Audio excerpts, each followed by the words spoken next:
Sekali lagi, saya tidak mengharapkan saweria atau traktiran kopi. Simpan saja untuk jajan kalian. Tapi tolong pengertiannya. Jangan buru-buru skip iklan. Terima kasih. Pada part sebelumnya, Mangru diminta untuk pergi ke Klantang. Setelah itu, Mangru dan kedua orang dari Klantang pergi berlari ke arah Klantang. Sedangkan di tempat lain, terlihat tiga kereta kuda sedang berjalan. Di dalamnya, seseorang berkata, "Sudah sekitar 10 jam sejak kita pergi. Belum ada musuh yang terlihat. Keberuntungan sedang tersenyum pada kita. Tapi, kenapa petapa dari Sekte Kinceng pergi bersama kita? Itu adalah Buk." Dia melirik ke arah Ujang, bertanya tentang itu. Terkejut mendengar itu, Ujang tersenyum melirik dan berkata, "Ini terjadi begitu saja." Merespon itu, Ujang berkata, "Aku tahu kau juga ingin masuk di perkumpulan rahasia." Mendengar itu membuat Ujang berteriak bertanya, "Apa maksudmu? Jangan konyol. Aku murid Sekte Kinceng." Mendengar itu, Buk merayu Ujang menghela nafas berkata, "Sepertinya kau teman Venom Dragon dan bertarung melawan biarawan Sekte Imei." Merespon itu, Ujang yang tidak terima berteriak berkata, "Kapan aku melakukan hal itu?" Dan dengan santai Buk berkata, "Kau pantas dikeluarkan dari sekte." Mendengar itu membuat Ujang terkejut, berteriak bertanya, "Apa ada yang bisa membuatku dikeluarkan dari sekte? Aku kira aku hanya akan dihukum latihan selama 1 tahun terus menerus." Ujang terlihat panik melanjutkan, "Aku rasa aku sudah melakukan hal yang benar." Mendengar itu Buk menggodanya lagi berkata,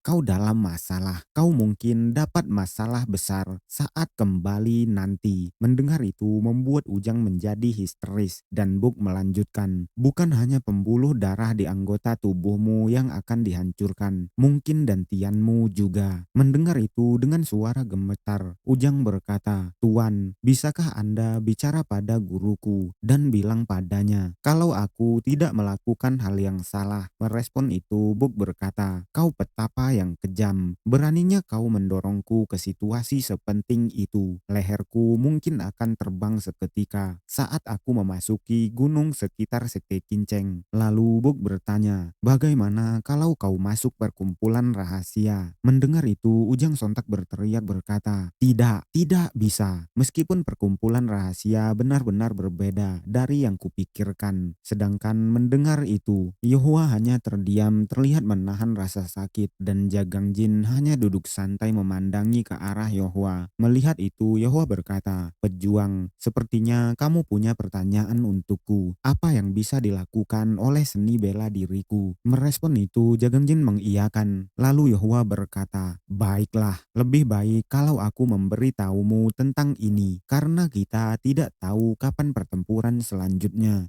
Seni bela diri yang kuajarkan padamu untuk melawan sentuhan lembut Buddha, The Jet Cavern 9 Illumination 5 Thunder Toad." Mendengar itu membuat Ujang terkejut menoleh ke arah Yohua. Lalu Ujang berteriak berkata, "Apa itu?" Itu adalah salah satu seni bela diri kuno Taois. Tanpa sadar dia mencengkram pakaian Bok, membuat Bok terlihat terkejut karenanya. Dan Ujang melanjutkan, "Meskipun itu sangat kuat, tapi efek sampingnya sangatlah besar. Itulah kenapa kami selalu berpikir hati-hati saat mempelajarinya." "Bagaimana Anda bisa tahu seni bela diri itu? Apakah Anda mencurinya?" Mendengar itu Bok terlihat tidak terima. Dia berteriak bertanya, "Kau bicara apa? Itu seni bela diri klan tuanku." Mendengar itu Ujang berkata, "Tidak mungkin. Kenapa Toad bisa diajarkan ke Sekte Evil sebagai klan seni bela diri?" Merespon itu Yahwa dengan santai berkata, "Pendiri klanku adalah murid luar seorang Taois. Saat kami memperolehnya, kami tidak pernah mempelajarinya karena kami mengerti ada efek samping yang menakutkan." Mendengar itu membuat Ujang terkejut. Lalu dia berkata, "Anda berasal dari sekte yang awalnya murid Taois." Menjawab itu Yahwa berkata, "Karena hanya diajarkan lewat mulut ke mulut dalam waktu yang lama, tidak ada yang mempelajarinya. Tapi hal itu berubah Sejak generasi sebelumnya muncul, sumber perubahan itu adalah ditemukannya Five Thunder Heaven Shuddering. Mendengar itu, Ujang terlihat terkejut,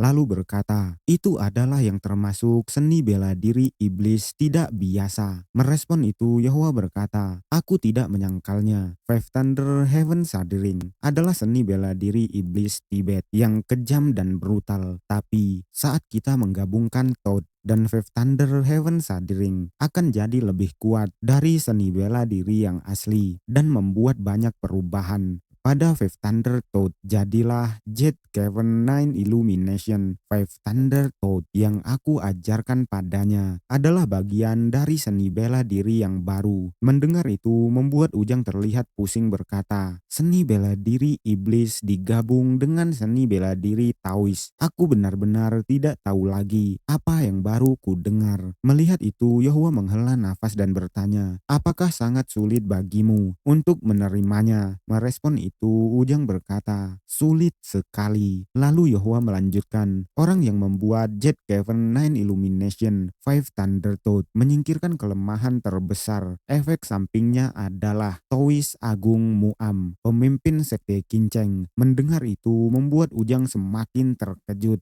Dia membelalakkan matanya dan bertanya, Anda ingin bilang kalau pemimpin sekte Kinceng yang membuat perubahan pada seni bela diri iblis itu membuat Ujang tidak terima. Dia berteriak berkata, jangan. Tapi sebelum dia melanjutkan kalimatnya, Yahwa berkata, itu kebenarannya. Kalau kau mau memastikannya, tanya saja pada gurumu. Mendengar itu, Ujang bertanya balik, bagaimana caraku bertanya hal seperti itu? Mendengar itu, Yahwa memalingkan wajahnya dan berkata, aku tiba-tiba lelah, mari bicara lagi lain kali. Mendengar itu, dengan suara gemetar, Ujang memintanya untuk menunggu sebentar, karena tidak ada obat untuk rasa penasarannya jika Yahwa tidur sekarang. Tapi merespon itu, Yahwa berkata, betapa kecil, jangan berisik di dalam kereta kuda. Mendengar itu, Jagang Jin hanya terdiam, lalu bergumam, yang harus dia katakan padaku, dari mana klan bisa mencuri rahasia ini dan dimusnahkan dalam ceritanya? Apa malapetaka yang akan dimulai sejak dia memasrahkan seni bela dirinya padaku? Mereka melanjutkan perjalanan mereka dan ada seseorang yang memantau mereka dari atas tebing. Itu adalah 3 orang Buddha. Salah satunya berkata, kita menemukannya. Yahwa dan Venom Dragon ada di dalam kereta kuda. Sembari melihat kereta-kereta kuda itu, dia melanjutkan, tidak perlu mengawasinya lagi. Kita serang sesuai rencana. Tapi tiba-tiba mereka dikejutkan oleh suara yang berkata, itu tidak akan berhasil. Mendengar itu membuat biarawan itu menoleh dan bergumam, aku sama sekali tidak merasakan kehadirannya. Lalu dia bertanya, siapa kau? Merespon itu, orang bercaping itu berkata, kereta kuda itu juga membawa muridku. Itu adalah guru dari petapa Ujang. Mendengar itu, para biarawan mengatupkan kedua tangannya, menghela nafas dan berkata, aku mengerti. Anda Taois Bokchun. Mereka menundukkan kepala ke arah Bokchun dan berkata, bagus, Anda akan merasa lebih baik jika Anda mengikuti kereta kuda itu bersama kami untuk menyelamatkan murid Anda. Tapi merespon itu, Bokchun berkata, aku sudah mendengar apa yang terjadi pada biarawan Myowol karena muridku melukainya. Apa kita akan membawa dia ke sekte Emei setelah menyelamatkannya? Merespon itu, biarawan itu terlihat terkejut, berkeringat jagung di pipinya. Dia berkata, betapa Ujang adalah yang terlibat di kejadian ini. Sudah jelas kalau dia juga terlibat dengan sekte Evil. Kami perlu kerjasama Anda. Mendengar itu membuat Bokchun mengeratkan giginya dan berkata, sekte Emei seharusnya menjadi pengamat untuk menengahi dan mengamati kejadian, tidak lebih dari itu. Lalu dia berteriak sangat kuat berkata, kalian tidak hanya bertindak sebab keinginan duniawi dengan ikut campur, kalian juga menyalahkan sekte lain. Mendengar itu membuat 3 biarawan itu sangat terkejut, memasang kuda-kuda. Lalu dengan suara gemetar, pemimpin mereka berkata, meskipun Anda lebih tua dari kami, tapi kita semua adalah bagian dari 3 besar Sichuan. Menegur kami seperti tapi itu rasanya berlebihan. Menjawab itu sembari mengeluarkan aura membunuhnya. Bokchun berkata, meskipun muridku masih muda, dia juga bagian dari tiga besar Sichuan. Bagaimana jika dia diseret ke sekte Emei sebagai saksi? Apakah itu berlebihan? Mendengar itu membuat biarawan itu terkejut. Lalu dia berkata, bagaimana bisa anak muda seperti dia yang baru saja melewati Upasambada bisa sebanding dengan situasi sekarang ini? Mendengar itu aura membunuh Bokchun semakin besar. Dia berkata, aku seorang yang menganut surga dan bermeditasi seluruhnya atas 6 surga alam keinginan, 18 surga alam berbentuk, 4 surga alam tanpa bentuk, 4 surga atas, 3 alam terang dan langit surga yang besar. Beraninya kau, biarawan yang baru saja melewati Upasampada, mengangkat kepalamu saat berbicara denganku. Mendengar itu, biarawan itu terlihat panik berteriak berkata, itu tipuan. Aku bisa merasakan kebencian dari berbagai kata yang Anda ucapkan. Hanya saja, kebencian apa yang Anda pikul sampai Anda meremehkan sekte kami? Mendengar itu, Bokchun menebalkan suaranya, lalu menghentakkan tongkatnya ke tanah. Dia berkata, kalianlah yang menghancurkan harga diri tiga besar Sichuan. Lalu sembari menodongkan tongkatnya ke arah tiga biarawan itu, Bokchun berkata, biarawan Myowol ikut campur secara berlebihan, dan dia membantu aliansi Murim yang mungkin memiliki maksud tersembunyi agar terlihat baik di depan mereka. Aku tidak akan membiarkan kalian menghalangi muridku. Jika kalian terus mengikuti kereta kuda itu, maka kalian harus melewati berbagai rintangan. Mendengar itu membuat biarawan itu hanya terdiam. Lalu dia berkata, kalau begitu kami akan waspada, tapi kami tidak akan pernah melupakan penghinaan yang Anda lakukan hari ini. Merespon itu Bokchun berkata, kita lihat saja nanti. Lalu tiga biarawan itu pergi meninggalkan Bokchun sendiri. Dan saat Bokchun sudah sendirian, dia dikejutkan oleh suara yang berkata, dia mungkin bisa selamat dari ini, tapi kau tidak akan bisa melindunginya selamanya. Mendengar itu membuat Bokchun terkejut dan melirik. Itu adalah Tangharan. Dia melanjutkan, betapa Ujang benar-benar melawan sentuhan lembut Buddha bersama Venom Dragon. Merespon itu Bokchun berkata,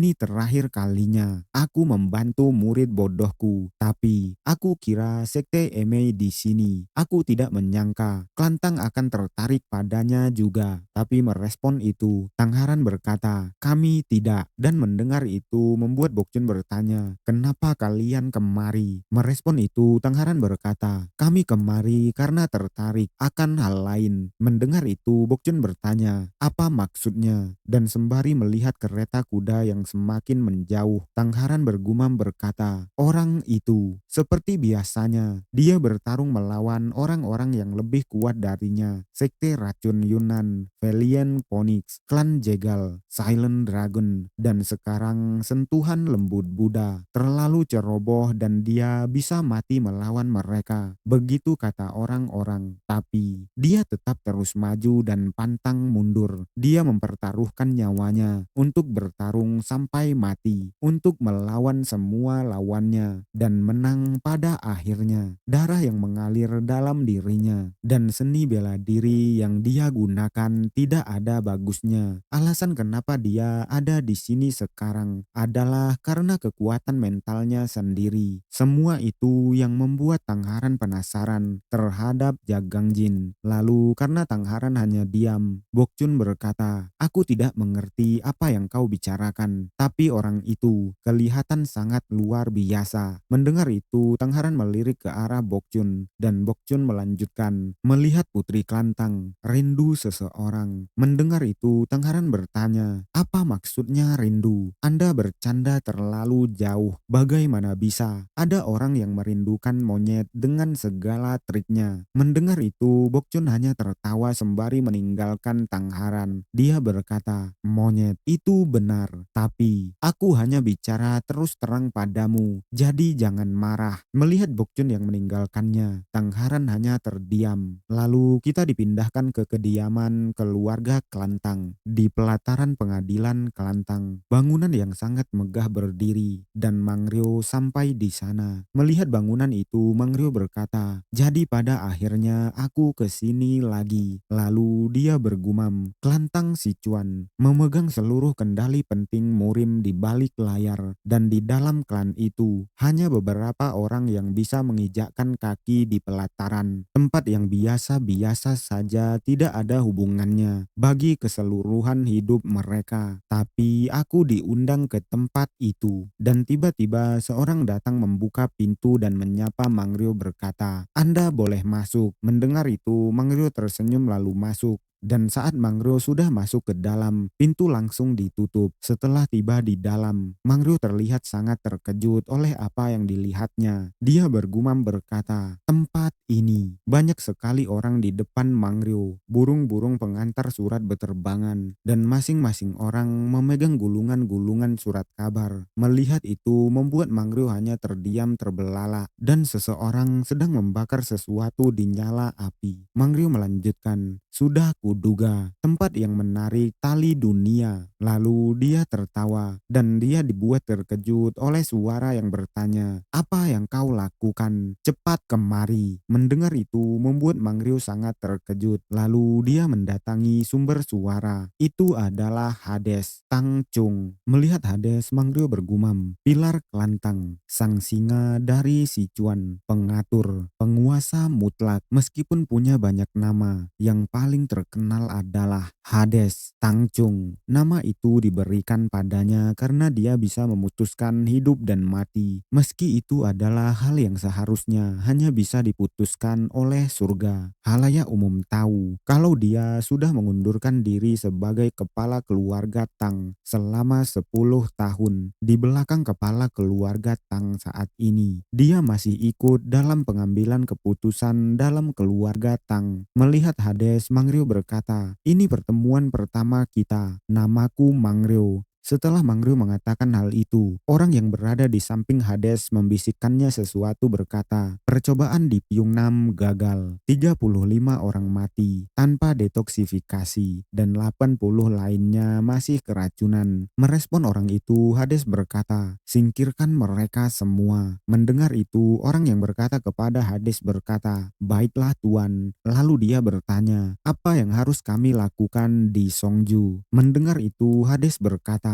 "Meminta mereka untuk mengurus markas dan kembali. Singkirkan juga 30 orang di Sangji." Dan orang di sampingnya bertanya, "Apa yang harus kami lakukan pada Kwon Ong yang bertanggung jawab di sana?" Sedangkan Mang Ryo hanya terdiam mendengar mereka. Dan Hades menjawab orang di sampingnya berkata, "Biarkan dia. Aku ingin melihat semampu apa dia pasca pembersihan, dan jual bisnis yang ada di Hebei. Jual semuanya dengan harga paling tidak 50.000 perak dan tidak lebih." Mendengar mereka berdua yang terus berbicara, Mang Ryo menghela nafas lalu berkata, "Sepertinya efek pil 5 kematian sangat buruk." Mata semua orang tertuju pada Mang Ryo setelah mendengar apa yang dikatakan oleh Mang Ryo dan merasakan bahwa mata semua orang tertuju padanya. Mang Ryo hanya terdiam, bahkan Hades. Hades hanya menatap diam ke arah Mang Ryo. Lalu Hades berkata, "Benar, itu bisa jadi karena pil 5 kematian belum sempurna." Merespon itu, Mang Ryo berkata, "Jika Anda memberiku produk yang belum sempurna, itu akan berdampak besar pada kinerjaku nantinya." Merespon itu, Hades berkata, "Anda kira racun apa saja yang bisa mempengaruhi metode energi internal kultivasi yang sudah disempurnakan selama ratusan tahun?" Merespon itu, Mang Ryo bertanya, "Jika kita menggunakan racun dan gagal, bukannya kita juga akan mengundang kecurigaan yang tidak diperlukan?" Merespon itu, Hades bertanya, "Maksudmu bagiku atau bagimu?" Merespon itu, Mang Ryo berkata, "Aku hanya mengatakan kenyataan. Dan Hades melanjutkan, kita perlu mengambil tindakan atas semua yang terjadi, termasuk kejadian Valiant Phoenix. Jadi jangan ribut di sini. Untuk menarik perhatianku, kau membuat urusan yang membuat Kelantang menderita jiwa dan raga. Kau benar-benar orang yang menjijikkan. Seorang wanita membawa kotak merah berjalan ke arah Mangrio dan Hades berkata, ambil itu. Setelah membuka kotak itu, Mangrio berkata, ini potion energi harimau. Dan Hades berkata, itu bagus untuk tubuh yang aliran energinya terputus karena mereka pincang atau anggota tubuh yang terputus. Jika kau meminumnya, kau akan mendapatkan sekitar 20 energi internal. Mendengar itu, Mangrio berkata, baiklah, aku akan menerima pemberian Anda dengan sangat terhormat. Tapi, aku ingin memberitahu sesuatu, berhubung sedang ada di sini. Tapi Hades berkata, aku tidak ingin mendengarnya. Aku hanya memanggilmu kemari, karena kau sudah membawa kembali Silent Dragon, pedang dewa yang tidak bisa dihancurkan. Selalu berhati-hati. Jadi kita tidak punya kesempatan untuk mencari tahu metode khusus energi internal kultivasi keluarganya. Backlicon subjek yang bagus. Merespon itu sembari memegang botol cairan yang diberikan. Mangrio berkata, jika Backlijong mendengar ini, dia pasti akan membunuhku. Bukankah potion energi harimau ini sedikit tidak cukup karena bicara mengenai nyawaku yang direnggut? Merespon itu Hades berkata, potion energi harimau setara dengan 20 emas nyang. Itu cukup, jangan serakah, kau boleh pergi sekarang. Tapi Mangrio berkata, aku bukan serakah, aku hanya berusaha mencapai kesepakatan. Mendengar itu Hades menerima gulungan berkata, aku tidak membuat kesepakatan dengan orang lain.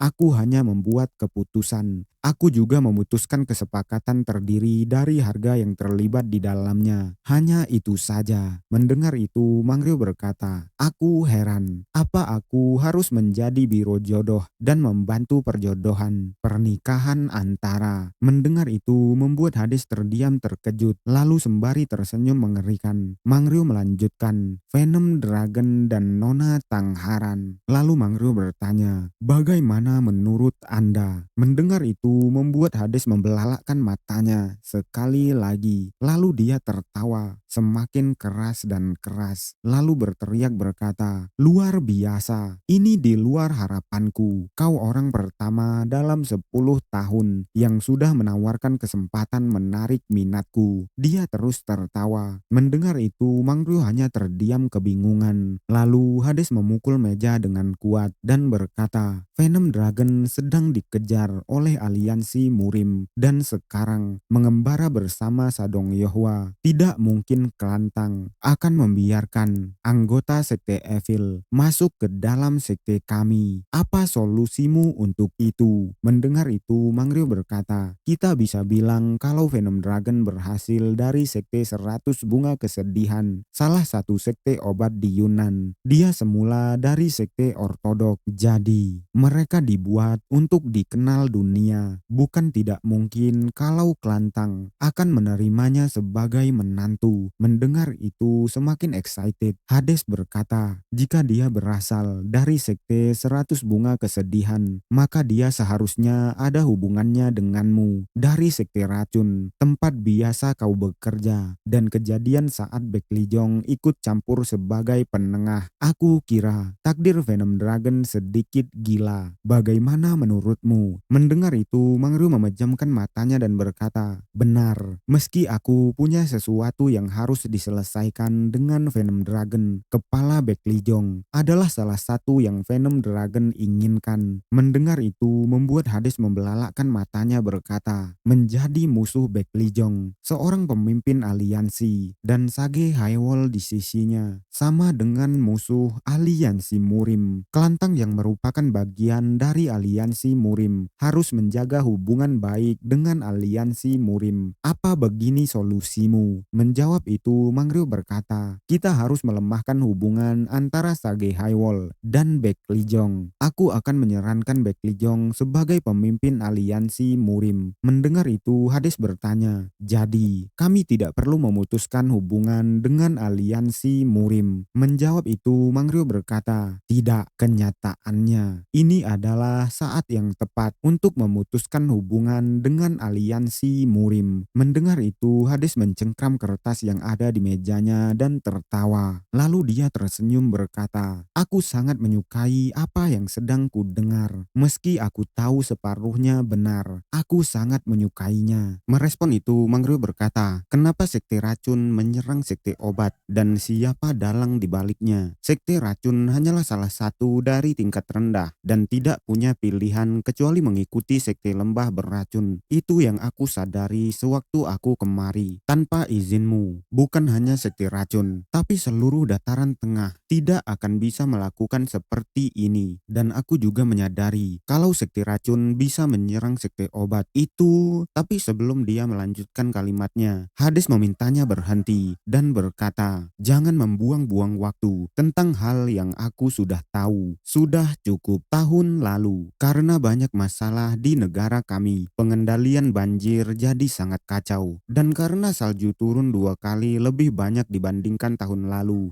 salju menumpuk di gunung. Salju akan mencair saat musim semi tiba dan hujan selama musim panas ini. Curah hujan tinggi selama 4 tahun juga akan berlangsung. Mendengar itu, Mangryo hanya terdiam. Lalu Hades melanjutkan, jika sungai kuning muntah dan banjir, ternak dan pertanian, orang-orang akan kelaparan sampai mati. Saat mereka kehilangan rumah dan berkeliaran, tikus akan memakan semua tanaman mereka dan pusat akan memiliki pengalaman yang belum pernah terjadi sebelumnya. Wabah sepanjang musim panas, catatan bersejarah tertinggi yang pernah dicatat. Mungkin master bela diri bahkan tidak bisa selamat. Mendengar itu membuat Mangryo sangat terkejut. Dia bergumam, apa yang aku dengar saat aku menerima pil 5 kematian dari Klantang. Dia mengingat beberapa waktu sebelumnya seseorang berkata, kami akan memberimu jumlah yang tidak terbatas jika kau bisa membuktikan keefektifan dengan jumlah besar.